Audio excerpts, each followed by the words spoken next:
absolutely insane from the beginning to the end, from the early prelims to the main card to the main event. Absolutely stunning. I give this card a 8.5 out of 10 from start to finish. There were only a couple of dull moments, and even those had highlights in their own. Obviously, the WMMA fights are the dull moments. They always are. Unfortunately, decisions over the last couple cards and last couple fight nights, they've been amazing, but in this fight, they were not. Let's get right into it. This is MMA with Mustafa, and I'm going to break down why Ilia Topuria is becoming the GOAT of the fucking sport. He is bringing back MMA greatness one step at a time. And with this first round knockout over Charles Oliveira that we've never seen before for Charles in this type of fashion, just dead, lights out. This is GOAT status type of shit. This is Conor versus Aldo in the first 13 seconds type of shit. This is Masvidal versus Ben Askren. This is a masterclass at its finest. Okay? Ilia Topuria is going to become the GOAT of the sport, and I believe he's going to retire in only a couple of years. He's going to defend that 155 belt only a couple more times, and it's going to be easy. There's nobody in the 155 division that gives him a hard fight other than Paddy and maybe Arman. But Arman's striking is atrocious and his grappling isn't even that good. I think with him being on the same level as Ilia Topuria, it's not even going to be close. So let's get right into it. Let's start with the main event. Obviously, this is what everyone wants to hear about. This is what everyone wants to talk about. Absolute destruction. I mean, disgusting. Right? He did it after Hold on. Let's not get fucking copyrighted. Look at this shit. Look at this fucking angle. I mean, absolutely disgusting from Ilia Topuria. We saw it was going to happen. The right hand, it was there all night long. He landed it a couple times. And I'll tell you what. Charles even landed a really flush elbow on Ilia within the first exchange. Ilia wore it like nothing and kept throwing combinations. 1-2, left hook, right. 1-2, left hook, right. Backing up in the grappling exchanges. Ilia Topuria dominated. I believe Charles went for the clinch and then ended up dragging him down. Ilia Topuria switched the position in midair and dominated.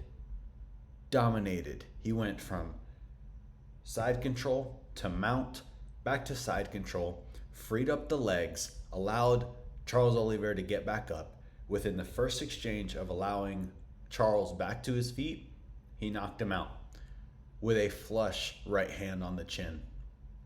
The follow-up shots weren't needed. The left hook, it was a 2-3.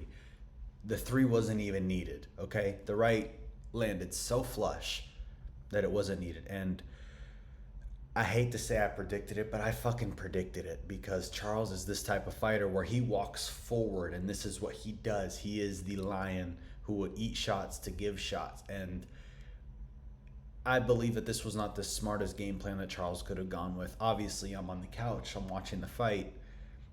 I'm not in the fucking fight.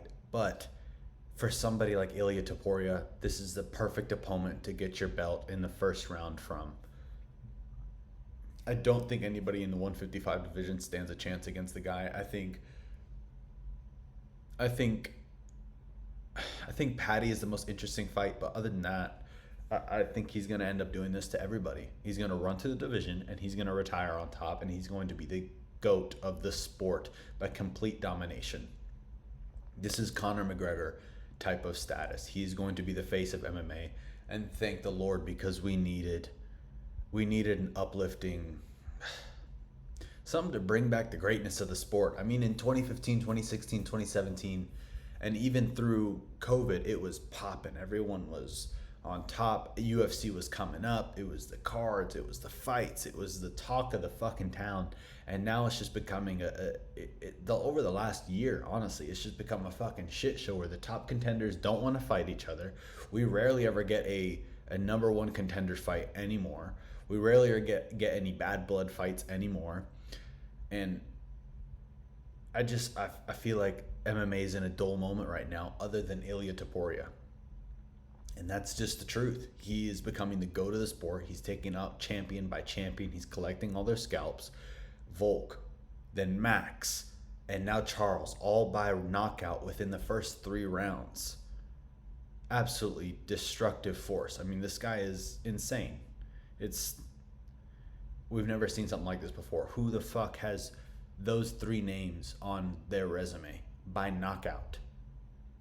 Nobody. And then controlling Charles on the ground. Honestly, I think he could have done the same thing to Islam within the first 3 rounds. It's the truth. I would love to see that fight, but I don't think we're going to get that one. I believe Ilia was talking about it on some fucking podcast, talking about how the UFC doesn't want him moving up to 170 and Islam doesn't want to come back down to 155. The weight was too much of a struggle. This is just a fucking mess, man. And Ilia's on top. Yeah, nobody else gives him a tough fight. I think Patty's the only one that's really interesting, to be honest with you, because he'll stay on the outside and he'll only engage to grapple. He's not going to go in there throwing hands like everybody else. Gaethje gets slept. Arman gets slept. Who else is in the top? Max gets slept again at 155. Dan Hooker gets slept. These guys are firefighters, and I praise them for that.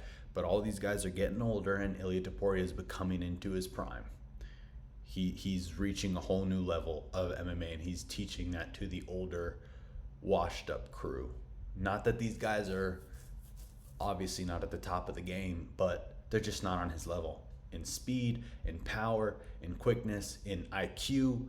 Obviously, we saw with Charles's game plan. This was retard level of game planning, and it's fucking depressing to see, man. But yeah, I mean, let's go through some of the other highlights and what's next for those guys. Alexandre Pantoja versus KKF, Kai Kara-France. I mean, absolute domination from start to finish. He beat him on strikes. He beat him on accuracy. He beat him on control time. He beat him on takedowns. Kai Kara-France had nothing for him on the feet or on the ground. It was complete domination. He was going for submissions from the first takedown with the head and arm triangle. I mean, it was, what do you expect? This guy is getting better and better, and he doesn't want to move up to 135, which I can respect. I get it. He's at, 4 defenses now?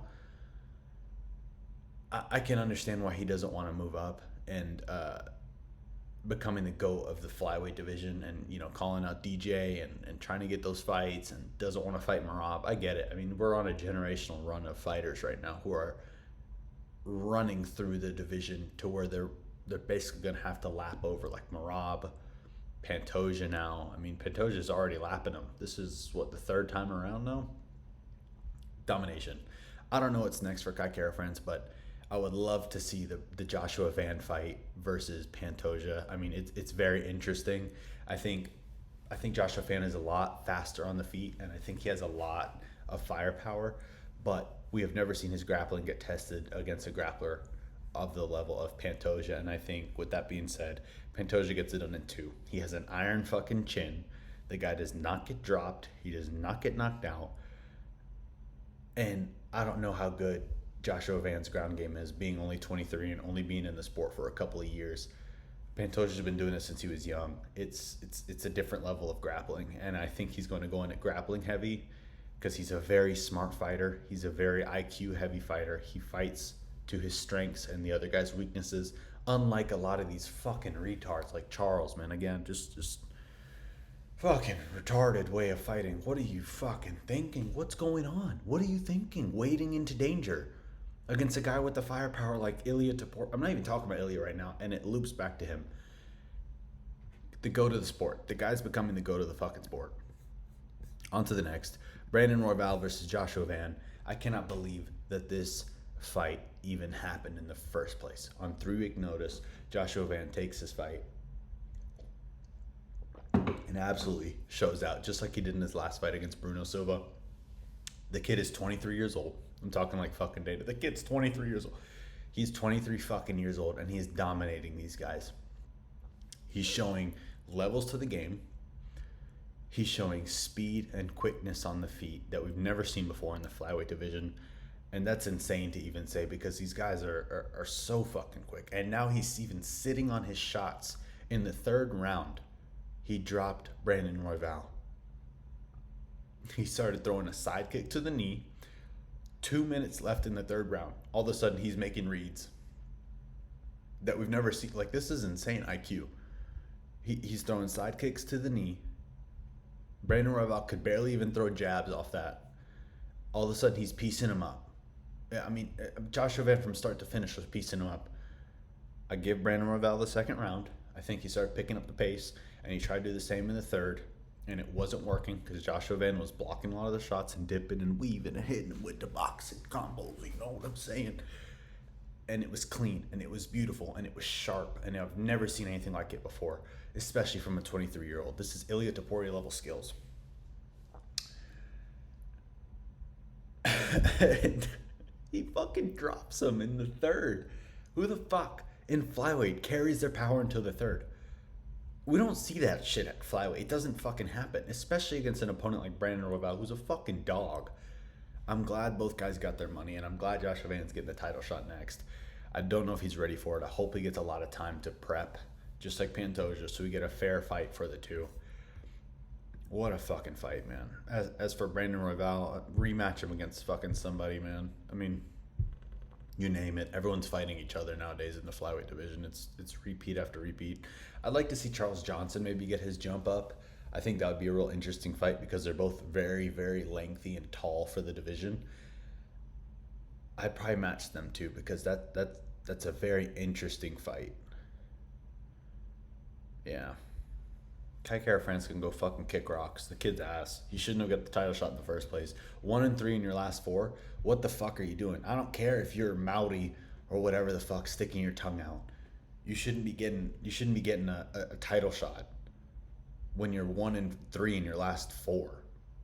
What the fuck? Who gives a fuck? Why are you? Brandon Royval should have got the title shot if anything. Pisses me off, this type of bullshit, man. Dariush versus Renato Moicano. Renato did very well in the first round. Dominated in the first round. And then he gassed out. He fucking gassed out, bro. It seems like he lost all speed after the first round. He did so well.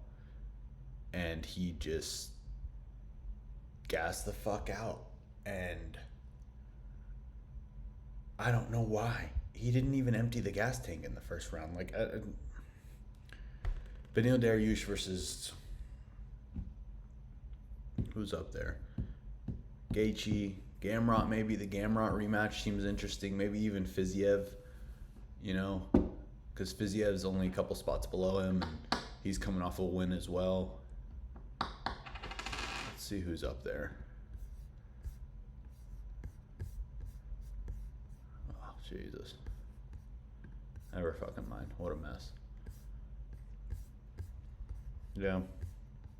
I think that would be interesting. Benil's okay. He's fucking slow, and the way he fights is fucking boring. And I'm glad he got a win because he definitely needed it, but I believe this fight showed more of Moicano shit in the bed rather than Benil winning the fight, if you know what I'm saying.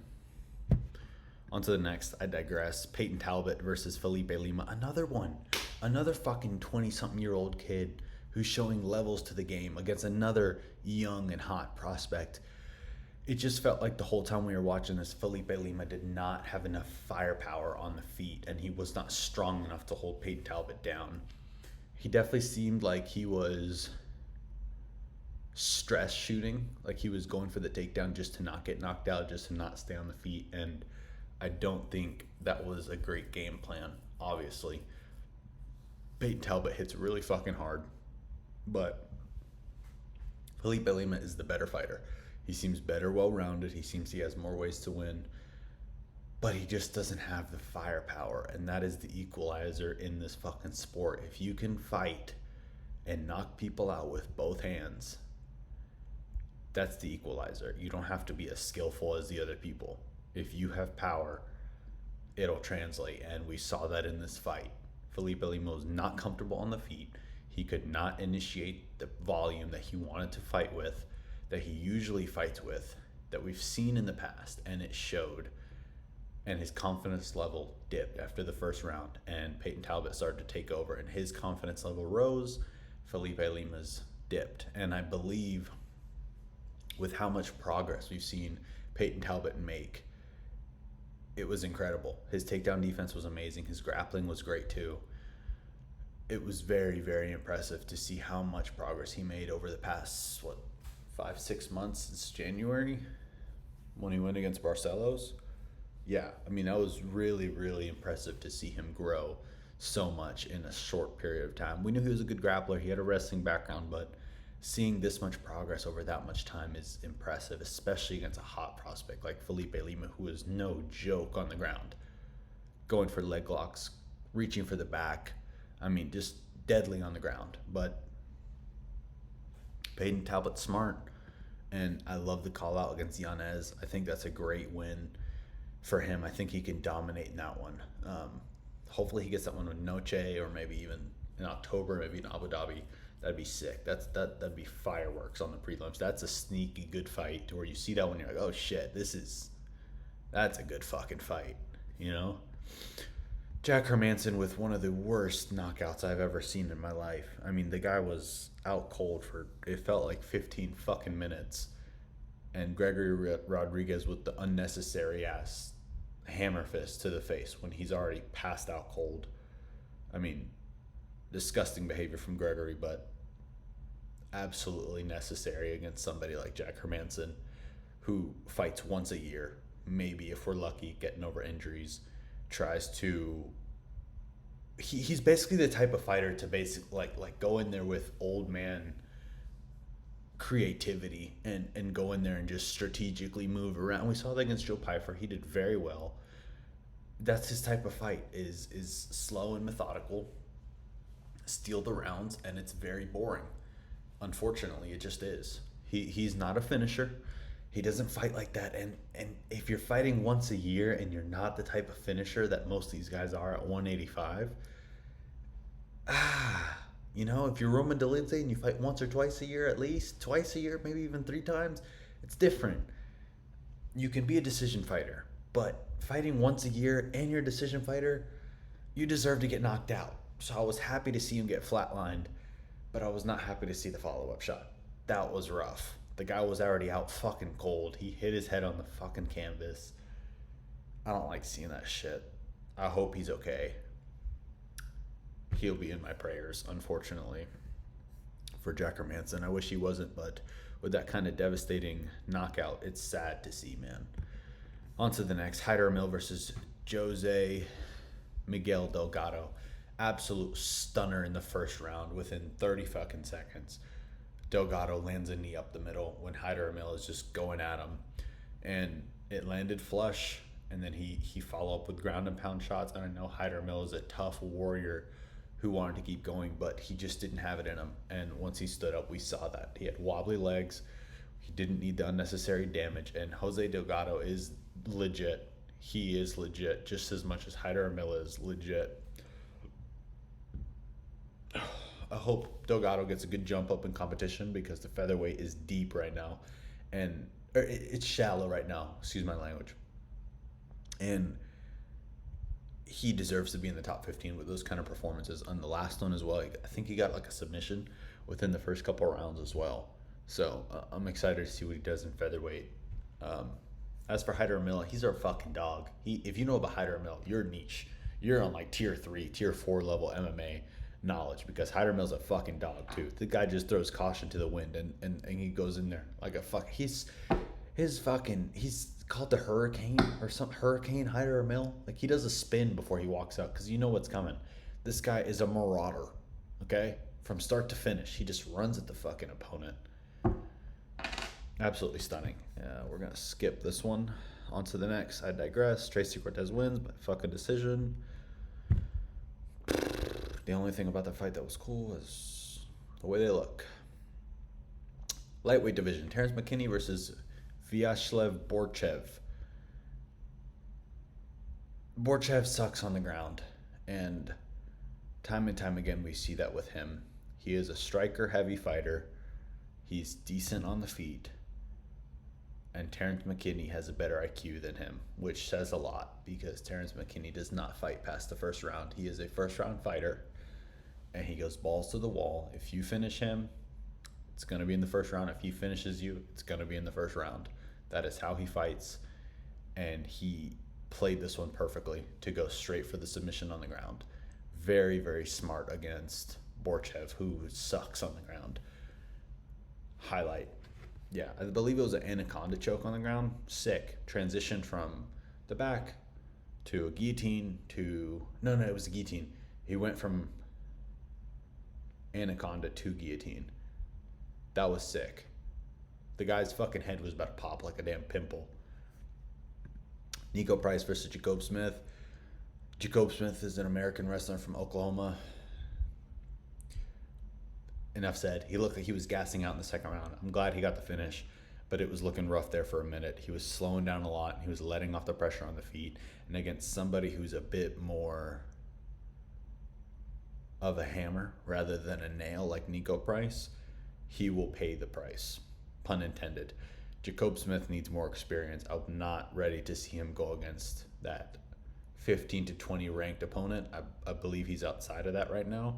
He's a great prospect, but he needs to work on his gas tank, especially on the striking, because if you don't get the finish in the first round, obviously like Nico Price, who's very good at being the nail, those top-level guys in that 15 to 20 range will bounce back because they are better than Nico Price.